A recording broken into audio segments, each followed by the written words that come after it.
네, 한 주간 한 3일 동안 사시면서 언약의 표징을 어떻게 좀 몸에 가지셨습니까?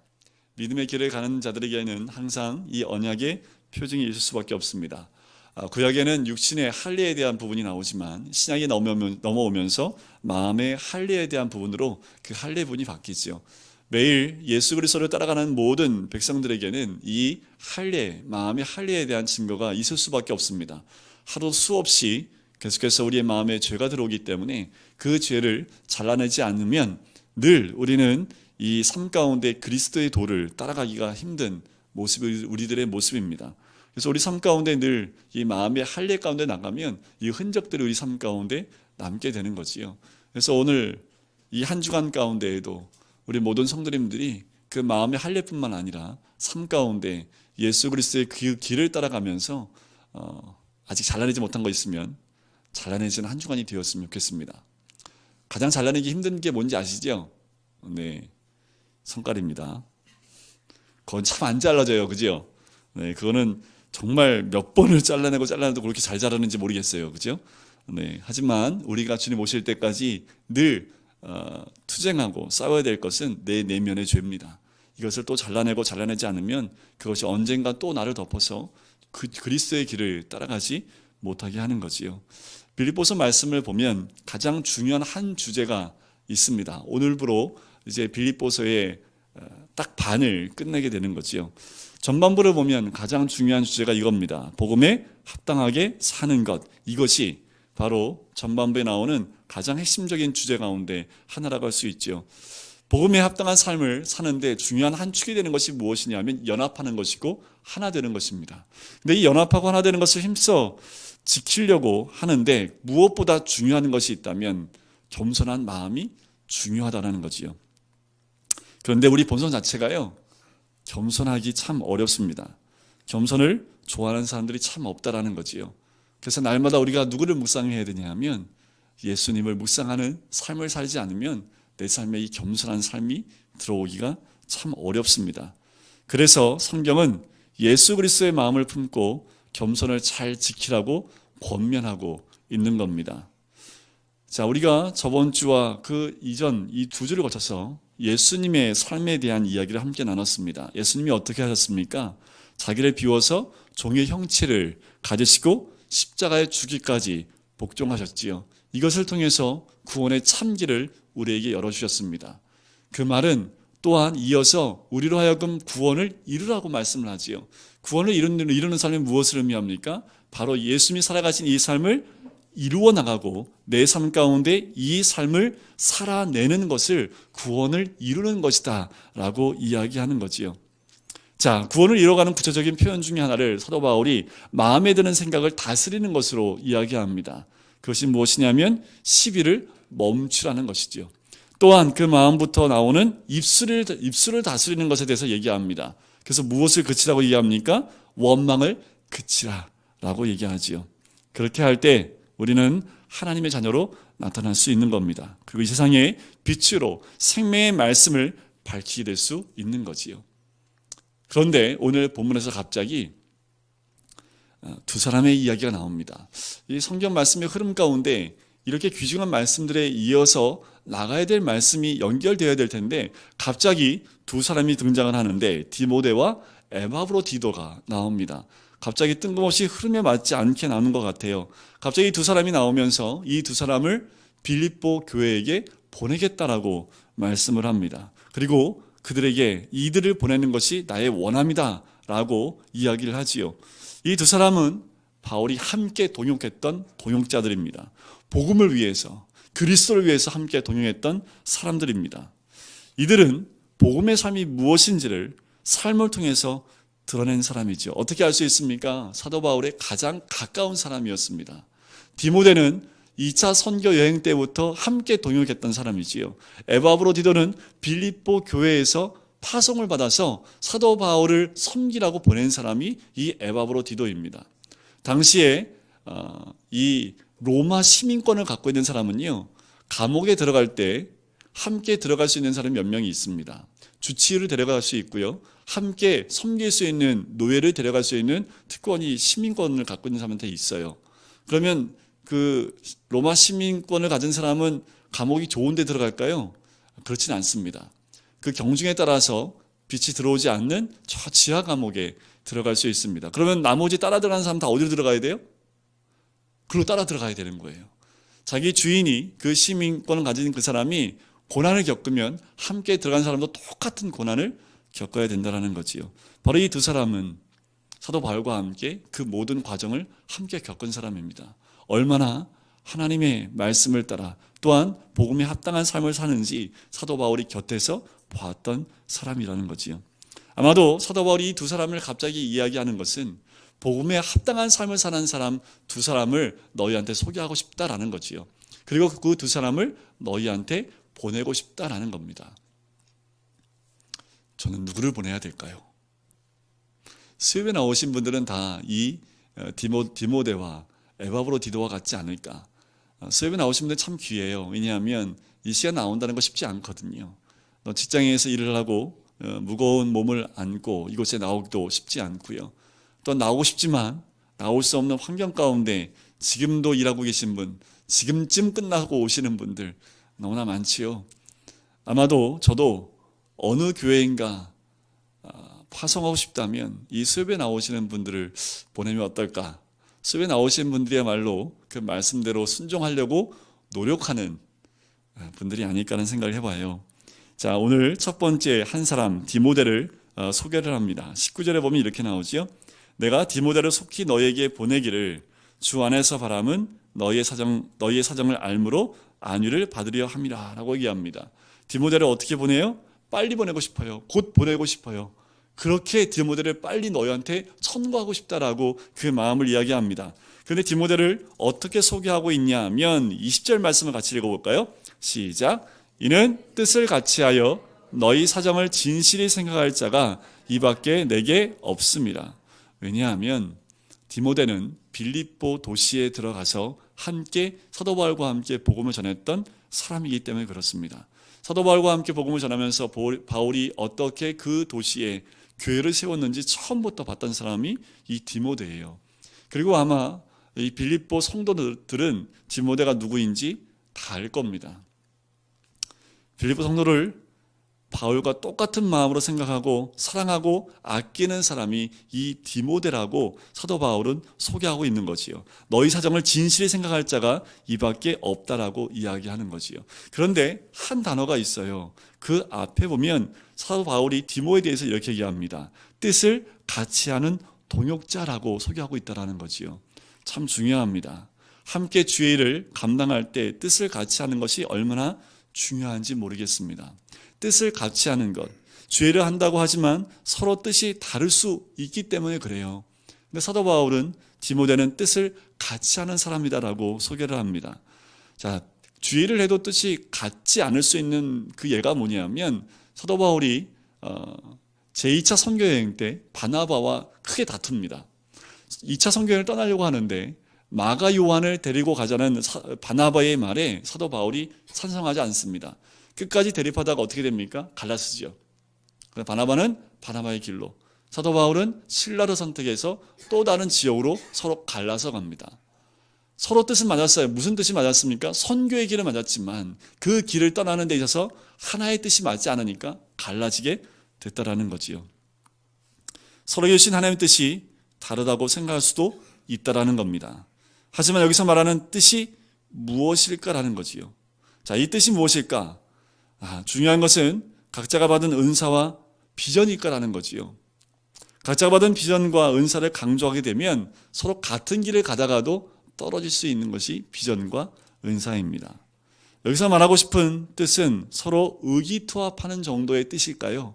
또 그렇지도 않습니다. 철저히 복음에 뜻을 두고 있는 그 마음이라는 거지요. 사도 바울이 복음을 위해서 헌신했던 그 마음, 디모데에게 똑같이 그 복음에 헌신하는 마음이 있다라는 겁니다. 사도 바울이 복음에 합당한 삶을 그 삶 가운데 드러내며 살았던 것처럼 디모데도 복음에 합당한 삶을 살아내는 그 뜻을 가지고 살아가는 사람이라는 것을 알 수가 있다라는 거지요. 한마디로 말하면 이런 거지요. 뜻을 같이 한다라는 것은 사도 바울과 같은 복음의 시각을 갖고 있다라는 거예요. 사도 바울이 여기를 보고 있어요. 그럼 디모데는 어디를 봐야 돼요? 여기 같이 보는 거예요. 여기 좀 봐봐. 얘기하지 않아도 사도 바울이 여기를 보고 있으면 디모데도 뜻이 같기 때문에 똑같은 것을 보고 있는 거지요. 사도 바울이 하늘을 보고 있어요. 그럼 디모데도 그 순간에 하늘을 보고 있는 거지요. 순간순간마다 하나님의 뜻이 어디 있는지를 분별해서 사도 바울이 보는 그곳을 디모데도 함께 보고 있는 거지요. 사도 바울이 얼마나 큰 위안이 되고 힘이 됐을까라는 생각이 들어요. 감옥에 갇혀 있지만 사도 바울의 그 생각과 뜻이 같아서 사도 바울이 생각하는 것을 디모데도 똑같이 생각하고 있다는 거지요. 사도 바울이 하나님에 대해 생각을 하고 있고 빌립보 성도들에 대해서 생각하고 있는 그 순간에 디모데도 똑같이 그 빌립보 성도들에 대한 마음을 가지고 생각하고 있다는 겁니다. 이것이 정말 중요합니다. 우리 모든 성도님들도 복음의 시각을 가졌으면 좋겠습니다. 오늘 빌립보 성도들에게 주의 말씀을 선포하는 사도 바울처럼 저도 이 빌립보 서를 연구하고 공부하면서 사도 바울이 바라보는 그 시각을 저도 같은 시각을 갖고 싶어하는 마음을 가지고 기도를 합니다. 또한 우리 성도님들도 수업에 나올 때마다 이 사도 바울이 가졌던 그 시각이 우리의 시각이 되었으면 좋겠다라는 그 마음을 갖고 기도를 했습니다. 자, 그런데 또 하나 디모데를 비교하는 사람이 있는데 그것이 21절과 22절에 나옵니다. 보시면 이렇게 나오죠. 그들이 다 자기 일을 구하고 그리스도 예수의 일을 구하지 아니하되 디모데의 연단을 너희가 안 하니 자식이 아버지에게 함같이 나와 함께 복음을 위하여 수고하였느니라 라고 얘기합니다. 자, 여기서 마지막에 수고하였다라는 그 말은 조금은 번역상 약한 뜻이 좀 있어요. 원래 좀 더 강한 의미가 있는데 그 단어를 좀 더 정확하게 번역하면 이렇게 할 수 있습니다. 종노릇하였다라는 거지요. 수고했다라는 그 말은 복음을 위하여 종노릇하였다라고 이야기를 하는 겁니다. 디모데는 복음을 위해서 종노릇하는 것을 주저하지 않은 사람이라는 거지요. 여기서 21절에 나오는 그들이 누구냐에 대해서 어떤 학자들은 믿지 않는 불신자들이라고 얘기하는 사람들이 있기도 하지만 예수 믿는 가운데, 예수를 믿는 사람들 가운데에도 자기를 구하고 그리스도 예수의 일을 구하지 않는 사람이 있기 때문에 아마도 이들 가운데, 이 그들 가운데 있는 사람은 아마도 예수 그리스도를 믿고 있지만 여전히 그리스도 예수의 일을 따르지 않고 자기의 유익을 따라가는 사람들이 아니었을까라는 거지요. 이 시대에도 예수님을 믿고 있지만 매일의 삶 가운데 그리스도 예수의 일에 대해서 생각하는 것보다 자기의 일에 우리의 마음을 뺏기는 그 성도들이 더 많다라는 거지요. 디모데는 그런 많은 사람들과 달리 그리스도와 하나님의 일을 위해서 종노릇하기를 주저하지 않고 종처럼 자신을 낮추는 자리에, 희생하는 자리에 조금도 주저하지 않고 그곳으로 나갔던 사람이라는 거지요. 그러면 하나님이 모든 성도에게 요구하는 중요한 이 삶의 방식이 뭐였을까? 디모데가 그렇게 수고하였다라는 것처럼 하나님이 우리에게 원하는 삶의 방식이 무엇일까라는 거지요. 자기 일을 구하지 않고 남의 유익을 구하는 삶이라는 겁니다. 디모데는 자기의 일을 구하는 것이 아니라 그리스도 예수의 일이라고 하는데 바로 그 일은 무엇을 의미하냐 하면 자신의 유익이 아니라 남의 유익을 위해서 살아가는 사람이다라는 거지요. 빌립보 성도를 바울과 똑같은 마음으로 생각하면서 복음을 위해 종노릇하기를 조금도 주저하지 않고 바울이 마음에 품은 소원을 위해 그 먼 빌립보까지 직접 가겠다고 선언한 디모데의 그 모습은 아마도 그리스도 예수의 그 모습을, 그 일을 따라가는 그 모습이 아닐까라는 거지요.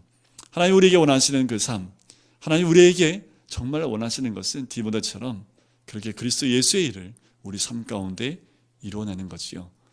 무엇이 있을까요? 뒤에서 또 나오지만 예수를 믿는 사람이 참 많습니다. 그렇지만 믿는 삶의 일을 드러내는 사람은 그렇게 많지 않지요. 22절에 보면 바울이 디모데에 대해서 이렇게 또 얘기하지요. 디모데의 연단을 너희가 안 하니? 라고 얘기를 합니다. 자, 여기서 연단은 무슨 뜻이냐 하면 시험을 통해 검증된 성품이라는 겁니다. 디모데는 한두 번이 아니라 여러 번의 시험 과정을 통해서 검증된 인격을 가진 사람이라는 거지요. 바로 복음의 원리를 따라 하나님을 삶의 중심에 모시고 하나님을 영화롭게 하는 자의 삶을 살고 있는 자가 디모데라는 것, 그것을 디모데의 연단을 너희가 안다라고 얘기합니다. 그것은 빌립보 성도 너희도 다 알고 있는 디모데의 연단이라고 얘기하는 거지요. 이미 디모데의 삶은요 검증이 되어 있다라는 겁니다. 너희도 아다시피 디모데 하면 너희도 다 아는 그 인품과 성품과 하나님을 위해 살아가는 그 모든 모습들 너희가 알고 있지 않느냐라고 얘기하는 거지요. 한마디로 말하면 이런 거지요. 진국이다. 진국하면 한국만 알아듣는, 진국이 뭡니까? 이번 주일날 진국이었는데, 그죠? 진국을 우려내서 먹으면 맛있잖아요, 그죠? 사람도 진국이 맛있습니다. 근데 사도 바울이 청구한 이 디모데는 그 진국이었다라는 거지요. 삶에서 우러난 사람입니다.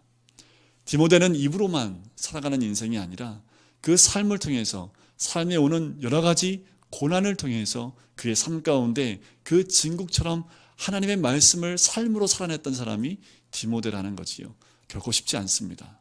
복음에 합당한 삶을 사는 것 결코 쉽지 않지요. 하지만 디모데는 삶을 통해서 그 복음에 합당한 삶을 우려냈던 사람이 이 디모데라는 사람이라는 거지요. 옆에 분에게 이렇게 얘기할까요? 진국됩시다. 네, 여러분들 수협에 나오신 분들은 이미 진국에 기본은 되어 있는 사람인 줄 믿습니다.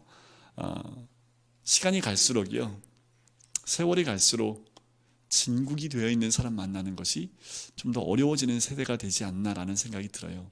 친구들 가운데에도요, 시간이 가면 갈수록 진국인 친구가 있잖아요, 그죠?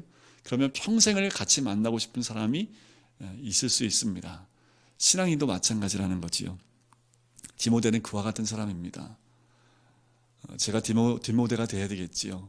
또 우리 성도님도 디모데가 돼야 되겠지요.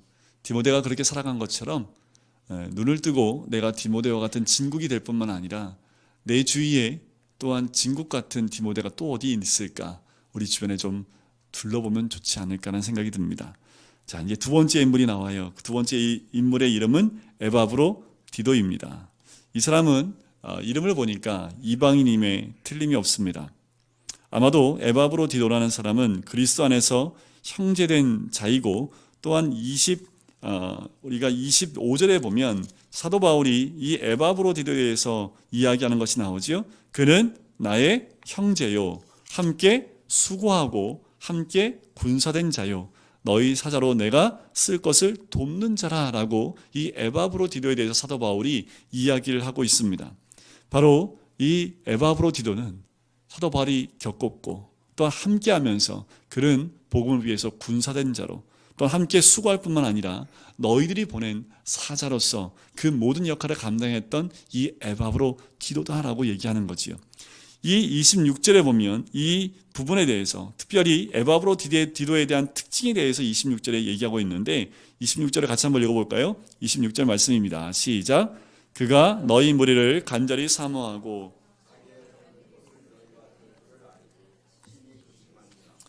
네, 지금 이 에바브로 디도가 심히 근심하는 장면이 나오지요. 왜냐하면 병든 자신의 모습 때문에 이 빌립보 성도들이 근심할까 봐 오히려 심히 근심하니라라고 얘기합니다. 왜 이 에바브로 디도가 병에 걸렸을까라는 거지요. 왜냐하면 빌립보와 로마 사이의 거리가 약 1300km 정도 떨어져 있대요. 그러니까 빌립보에서 사도 바울한테 가기 위해서 1300km로 온 거지요. 지금도 1300km 가려면 굉장히 먼 거리입니다. 그죠? 부산까지 왕복이 1000km인가요? 그 정도 될 거예요. 그죠? 그러니까 왕복 거리보다 더 먼 거지요. 근데 그때 당시에는 차도 없어요. 배를 타고 움직입니다. 아마도 먼 거리를 여행하면서 지쳤지 않았을까라는 거지요. 그리고 여행하는 도중에 병에 걸리지 않았을까라고 생각을 해보게 됩니다. 아니면 선교지에 로마에 와서 선교를 하다가 육체의 고단함 때문에 아마도 병에 걸리지 않았을까라고 생각을 해보기도 합니다. 어떤 분들은 향수병에 걸렸다고 얘기를 해요. 향수병이 뭔지 아시죠? 향수병에 걸리면 죽는 거 아시죠? 가야 돼요. 집에 안 가면 향수병에 걸린 사람들은 시커멓게 타서 죽습니다. 향수병이 굉장히 무서운 병이라고 얘기를 하더라고요.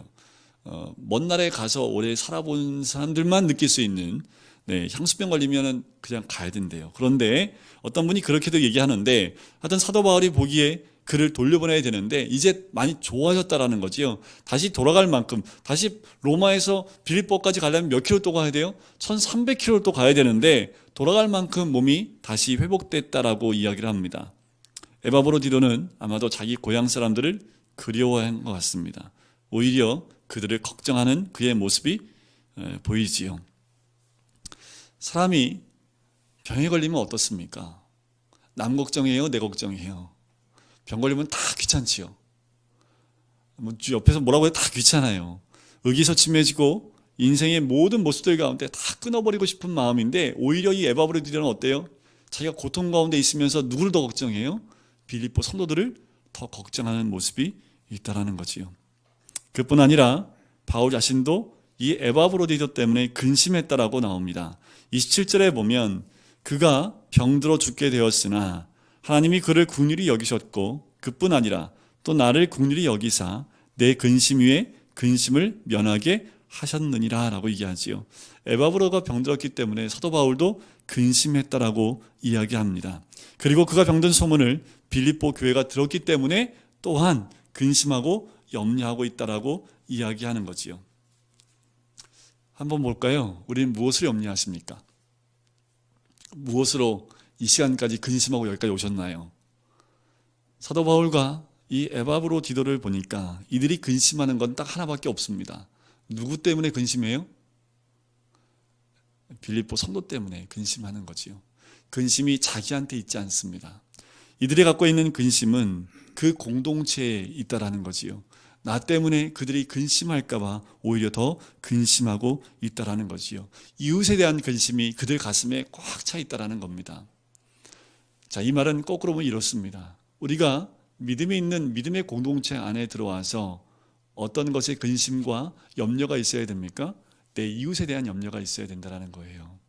내 이웃이 아파하고 내 이웃이 조금 힘들어할 때에 그들을 위한 근심과 염려가 있어야 된다는 거죠. 혹여나 그의 믿음이 떨어질까, 혹여나 그가 그 공동체에서 멀어질까 근심하는 가운데 그를 위해서 중보하고 도우려는 그 손길이 있어야 되는 것, 그것이 오늘 에바브로디도와 사도 바울을 통해서 알 수 있는 모습입니다. 이럴 수 있어요. 신앙이 좋습니다. 근데 신앙 좋은 걸 어떻게 알아요? 나 하나님과 너무 관계가 좋아. 그런데 이웃들과의 관계는 하나도 안 좋아. 하나님과 관계가 좋은 거예요? 좋다라고 할 수 없는 거지요. 내가 신앙이 좋은지 안 좋은지는 어떻게 알 수 있냐 하면 나와 연결되어 있는, 나와 함께하고 있는 내 공동체의 사람들과의 관계가 어떤지를 보면 됩니다. 그 사람이 정말 신앙이 좋은 사람인지 아닌지는 그 이웃들과의 관계를 돌이켜보면 알 수 있는 거지요.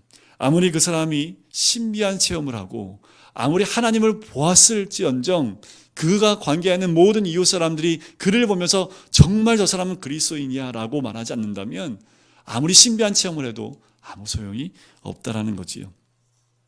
이웃의 유익에 대한 건강한 염려와 걱정이 없다면 우리 신앙의 대부분은 어쩌면 잃어버린 것과도 같다라는 거지요. 그 에바브로디도와 이 사도 바울은 그런 이웃에 대한 염려가 있었다라는 거지요. 또 한 가지 특징이 있다면 30절에 나옵니다. 30절에 보시면 그가 그리스도의 일을 위하여 죽기에 이르러도 자기 목숨을 돌보지 아니한 것은 나를 섬기는 너희의 일의 부족함을 채우려 함이라라고 얘기하지요. 자, 이 에바브로디도는 무엇 때문에 죽기에 이르렀다고 얘기합니까? 자기의 일이 아니라 그리스도의 일을 위해서 죽기에 이르러도 자기 생명을 아낌없이 내주었다라고 이야기하는 거지요. 그리고 전혀 위축되거나 두려워하지 않고 하나님 일을 감당했다라고 얘기합니다.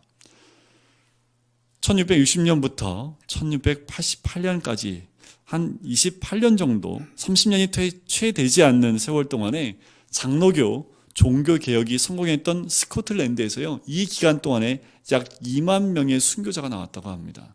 종교개혁이 성공을 했어요. 근데 그 기간이 약 30년인데 그 30년 동안 그 신앙을 지키기 위해서 약 2만여 명이 죽임을 당하게 됩니다. 결국은 카톨릭으로부터 개신교의 진리와 고백을 지켜내기 위해서 2만 명이 생명을 초기같이 버리면서 그 신앙을 지켜낸 거죠. 지금도 우리가 그 신앙 고백을 이어서 하고 있습니다. 반면에 우리 한국 교회를 한번 보시면 1937년에 창시 개명뿐만 아니라 신사 참배에 대한 이야기가 있었습니다. 그런데 대부분의 많은 교회들이 이 신사 참배에 넘어가게 되지요. 그 신사 참배에 대해서 끝까지 저항했던 분들이 약 50여 명밖에 없습니다. 그분들은 이때에 순교자가 되었지요. 신사 참배로부터 신앙을 지키기 위해서 목숨을 잃은 순교자가 그렇게 많지 않았습니다. 그것이 어떻게 보면 우리 한국에 있는 기독교사의 부끄러운 한 단면이기도 합니다. 스코틀랜드는 30년 전부터 채되지 않은 그 기간 가운데 신앙을 지키기 위해서 2만여 명이 목숨을 잃어도 그 신앙을 지키기 위해서 나아갔는데, 우리 한국에 있는 한국 교회사 가운데는 그렇게 많지 않은 순교자가 나왔다는 거죠. 어쩌면 가슴 아픈 우리 한국사의 역사이기도 합니다. 어떻게 보면 지금 한국교회는 그에 비해서 너무나 큰 축복을 받았습니다.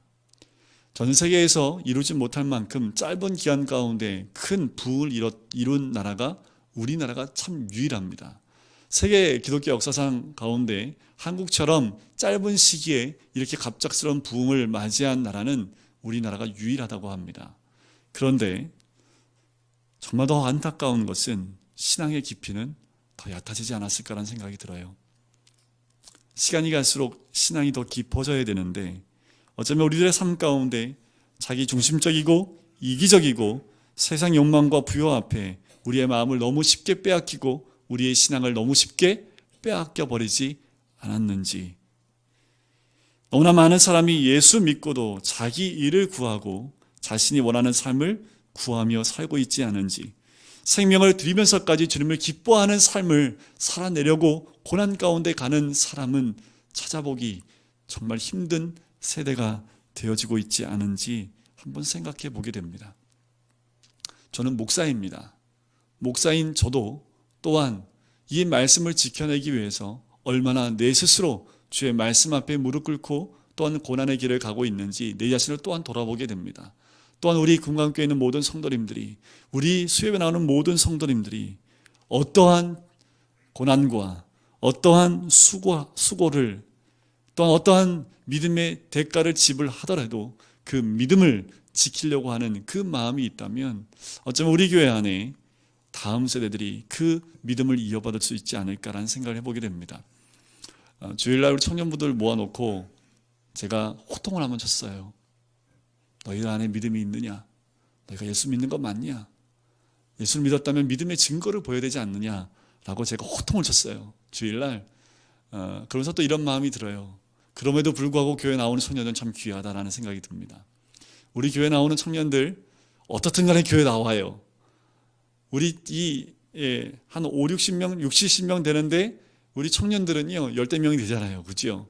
근데 매주마다 그 멤버가 바뀌어서 제가 2주에 한 번씩 똑같은 말을 하고 있긴 하지만, 그들이 귀한 것은 부모의 신앙 가운데 이들이 지켰던 거 뭐냐면 성수주의를 지키더라고요. 그래서 대단하다.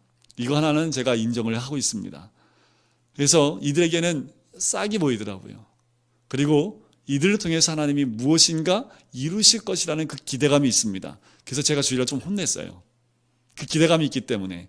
하나님의 기대감은 성수주의로 끝나는 것이 아니지요. 더 주의 복음을 위해서 청년 때에 헌신해야 될 것에 대한 부분들을 좀 이야기를 했습니다. 이 시대는 주를 위해 헌신하는 숫자가 점점 줄어들고 있는 시대가 아닌가라는 생각이 듭니다. 제 청년회 때는요, 이 수요예배 청년들이 참 많았거든요. 금요기도회 때는 청년들이 찬양을 다 인도를 했고요. 주중에 새벽기도회도 청년들이 참 많았던 것을 기억을 합니다.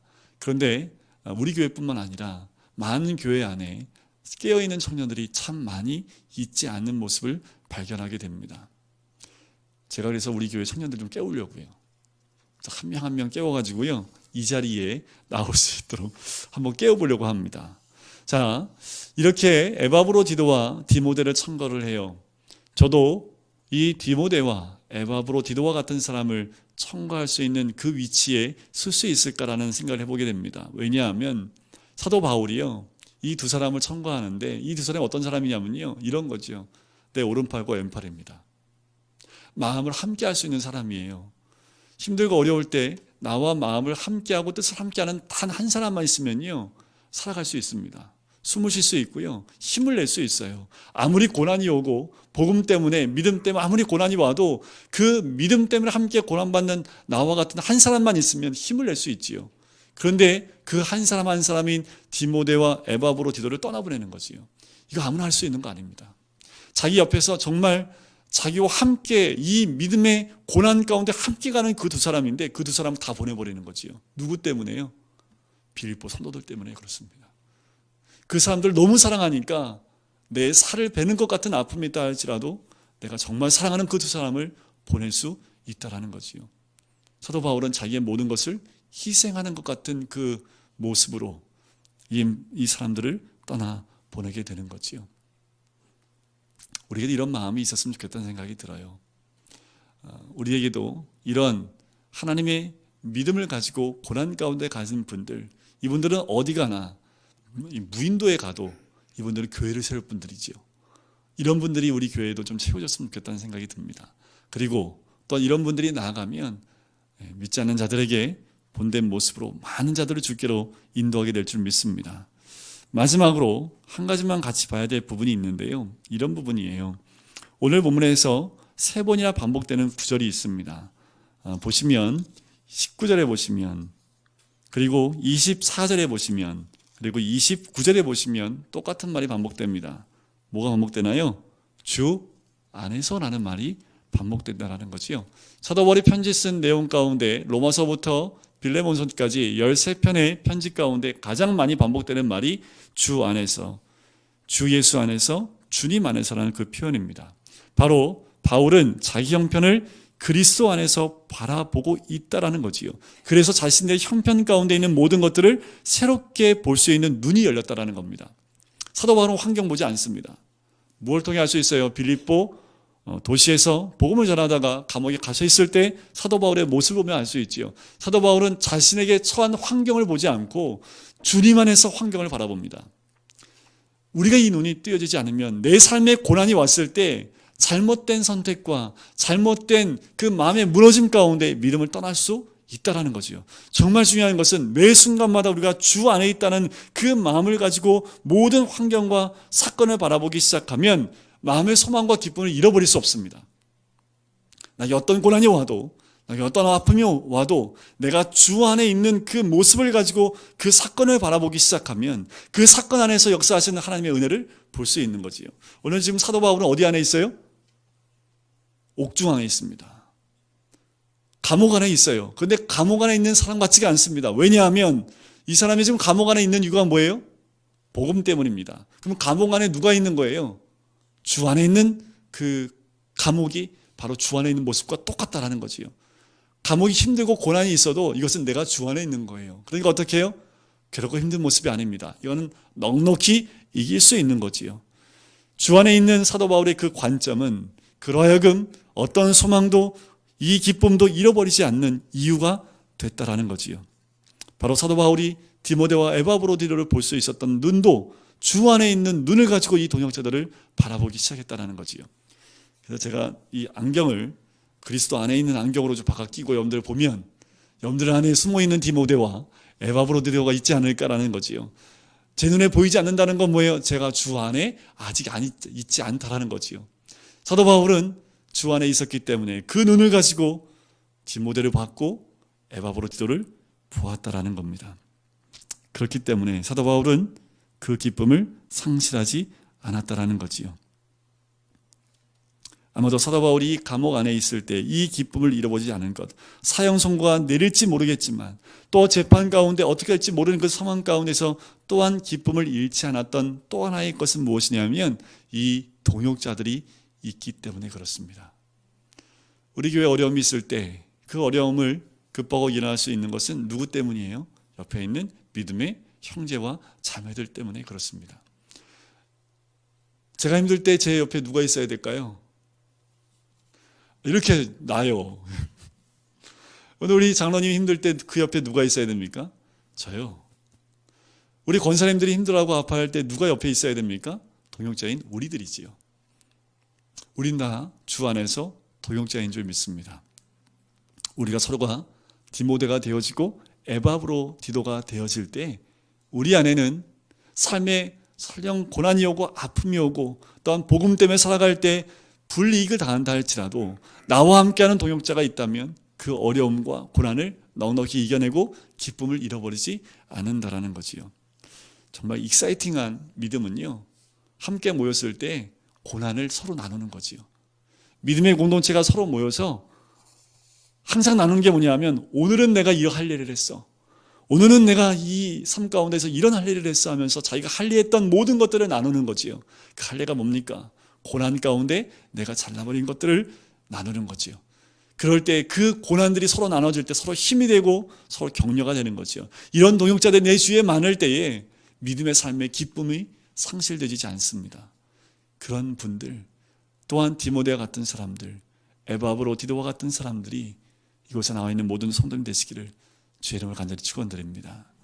그럴 때 우리 안에 진정한 기쁨을 상실하지 않고 오늘도 내 안에 기쁨이 그리고 주님의 기쁨이 되는 우리 모두가 될 수 있기를 주의 이름으로 간절히 축원드립니다. 우리가 찬양 드릴까요?